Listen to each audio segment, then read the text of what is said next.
और अब आपको सीधा लिए चलते हैं लखनऊ, जहां मुख्यमंत्री योगी आदित्यनाथ नियुक्ति पत्र समारोह में नियुक्ति पत्र वितरण कर रहे हैं, जहां वे संबोधित कर रहे हैं।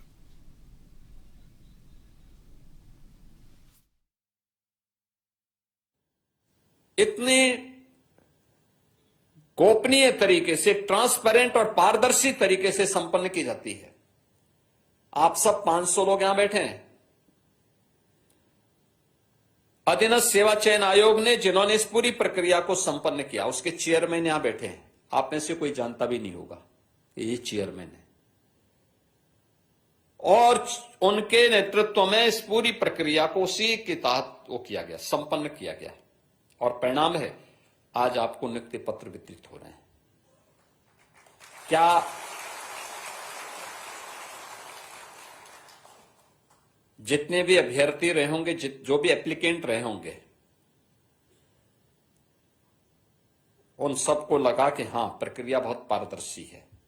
जब प्रक्रिया पारदर्शी है तो किसी को कंप्लेंट करने की आवश्यकता भी नहीं पड़ी। जब किसी को कंप्लेंट करने की आवश्यकता नहीं पड़ी तो न्यायालय को स्टे करने का भी आवश्यकता नहीं पड़ी। 17 के पहले ऐसा नहीं था। देखिए, 17 के पहले होता क्या था? कोई परीक्षा होनी है, वो कोई भी हो, नीट के नाम पर जो उस समय की यहां पे मेडिकल की परीक्षा, मेडिकल इंट्रेंस की होती थी, इंजीनियरिंग कॉलेजेस में होती थी, या किसी भी अन्य कोई भी नियुक्ति से जुड़े हुए अधीनस्थ सेवा चयन आयोग का हो, उत्तर प्रदेश लोक सेवा आयोग का हो। उत्तर प्रदेश में माध्यमिक शिक्षा चयन आयोग, उच्चतर शिक्षा चयन आयोग या पुलिस भर्ती की कोई भी परीक्षा होती थी, सबसे पहला तो काम क्या होता था? पेपर बनते समय ही वो लीक हो जाता था। जो बचा रहता था वह चाचा भतीजे की जोड़ी पूरी कर देती थी। कोई गुंजाइश छोड़ते नहीं थे, हर एक जगह से कुछ न कुछ सोची जाती थी, और बाकी जो कुछ बचता था तो भाई चेयरमैन तो सबके बॉस हो गए, तो उस पूरा की पूरी वो कहता था कि अगर फलानी जगह से इतनी सूची आई तो उसका 10 गुना मैं भी कर लेता हूं। होता क्या था? 50 सीट होती थी, वो पता लगा कि 75 लोगों को भर्ती कर दे रहे हैं। अब फिर वो भी एक नया विवाद, फिर कोर्ट को स्टे करना होता था। सफर कौन करता था? यूपी का नौजवान सफर करता था, यूपी का नौजवान। आज आपने देखा होगा इस परीक्षा में हर जाति, हर क्षेत्र, हर संप्रदाय, हर मजहब से जुड़े हुए लोग यहां चयनित होकर के आए। हमारे तो गोरखपुर का भी एक सरदार नौजवान ऑडिट बना है, गोरखपुर का है। लखनऊ की एक बेटी का चयन हुआ है, वो मुस्लिम है।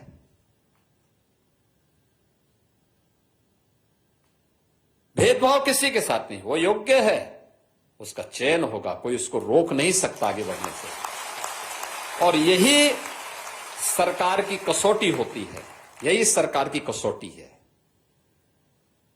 कि योग्यता को सम्मान देना, योग्यता के लिए बेहतरीन प्लेटफॉर्म देना, जिससे वो आगे बढ़ सके।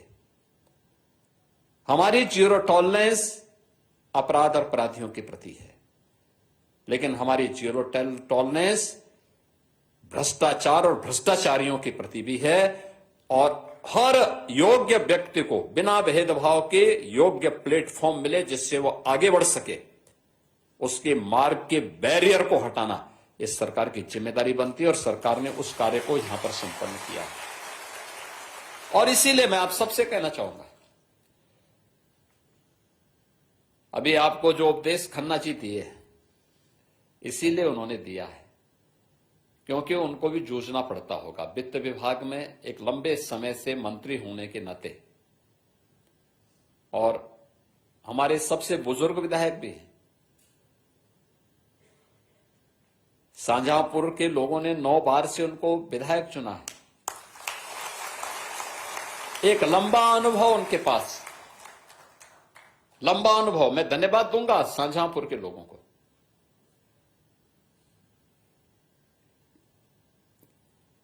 क्योंकि उनके इस अनुभव का लाभ शाहजहांपुर को मिलता है और उनकी सक्रियता। 5 दिन कहीं भी रहें लखनऊ में या प्रदेश के अंदर कोने में, लेकिन शनिवार रविवार के दिन तो शाहजहांपुर जरूर पहुंच जाते हैं। मैं कल भी देख रहा था, कल भी वो शाहजहांपुर में थे। तो मैं सोच रहा था, मैंने कहा भाई खन्ना जी अभी शाहजहांपुर में कल शाम को मैं देख रहा था, आज कार्यक्रम में कैसे पहुंचेंगे। लेकिन अभी सुबह मैंने जब जानकारी ली तो पता लगा खन्ना जी पहुंच चुके हैं। यानी ये चीजें दिखती हैं। तो उन्होंने जो बात कही अपने अनुभव पर आधारित कही, और उन्होंने जो बात कही है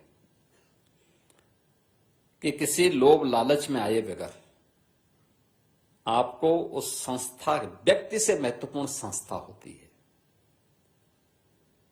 एक व्यक्ति को बचाने के लिए हम ग्राम पंचायत के साथ, स्थानीय निकाय के साथ खिलवाड़ नहीं होने देना चाहिए, क्योंकि उसमें हजारों और लाखों लोगों का हित जुड़ा होता है।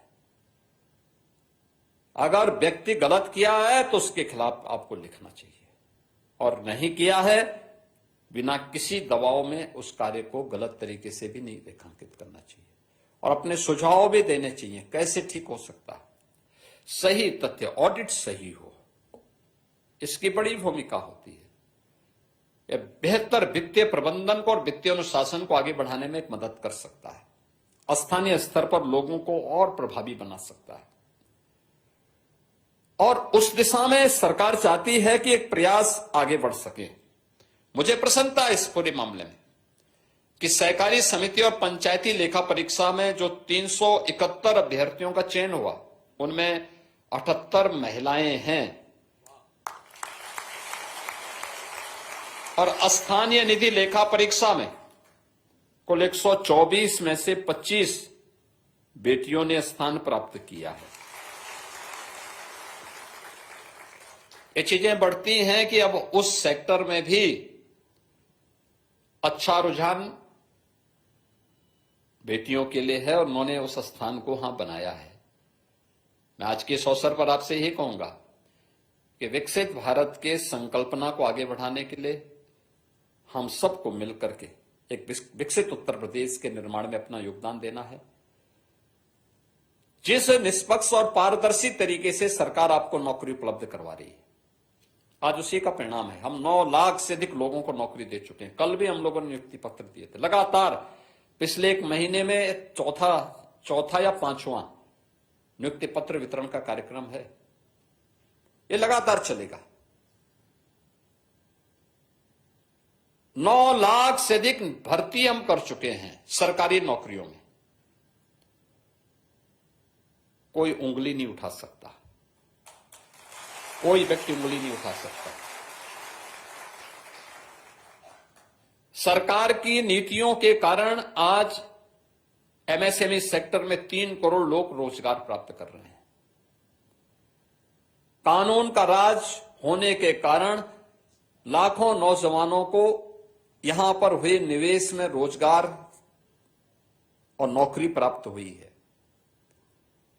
अलग अलग सेक्टर में आत्मनिर्भरता के लक्ष्य को प्राप्त किया जा रहा है। कहीं ड्रोन दीदी के रूप में, लखपति दीदी के रूप में, कहीं वीसी सखी के रूप में, कहीं मिल्क प्रोड्यूसर के रूप में।